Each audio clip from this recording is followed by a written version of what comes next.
गणपत महाराज राखो हमारी लाज, हम हैं तुम्हारे दास।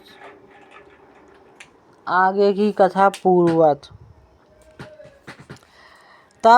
तभी शिव जी के मुख से एक तेजोमय पुरुष का आविर्भाव हो गया। उनके 5 मुख 10 भुजाएं, ललाट पर चंद्रमा था। उनकी देह कांति भी चंद्रमा के समान थी।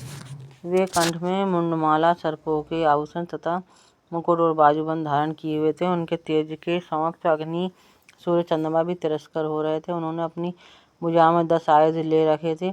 शिव जी ने उन्हें देखा तो सोचने लगे, क्या यह मेरा ही दूसरा रूप है? कहीं यह त्रिपुरासुर की ही तो कोई माया नहीं, ये स्वप्न है अथवा आदिदेव विघ्नाशन विनायक का साक्षात प्राकट्य।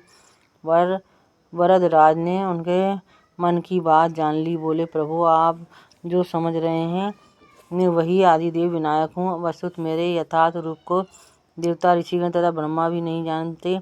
वेद, उपनिषद, षड्शास्त्र कोई भी मेरे रूप को, वास्तविक रूप को करने में समर्थ नहीं है। मैं चराचर जगत, ब्रह्मा जी और अनंत ब्रह्मांडों का रचयिता हूँ।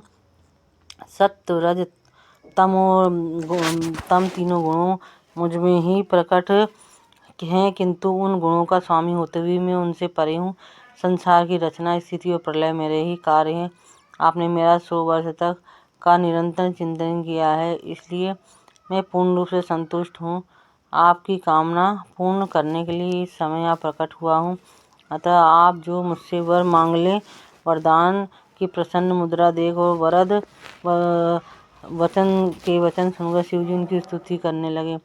दशापि नेत्राणि ममाद धन्यान्यार्थो भुजा पूजन स्तस्तवाद तवानतेह पंचशिरासिन्ध्यानन्य स्तुते पंचमुखानि देव। हे देव, आपका पूजन करके मेरे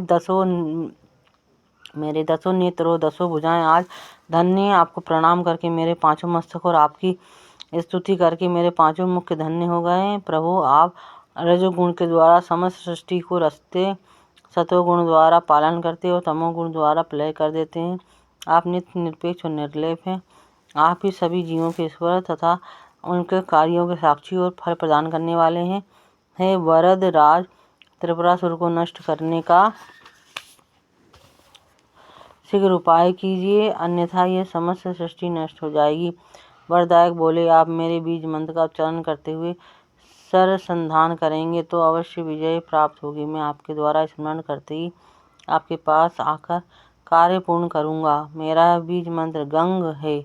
इसके उच्चारण के साथ बाण छोड़ते ही त्रिपुरासुर के पूर्व ध्वस्त हो जाएंगे। शिव द्वारा त्रिपुरासुर का संहार। गंगणपते नमः, गंगणपते नमः।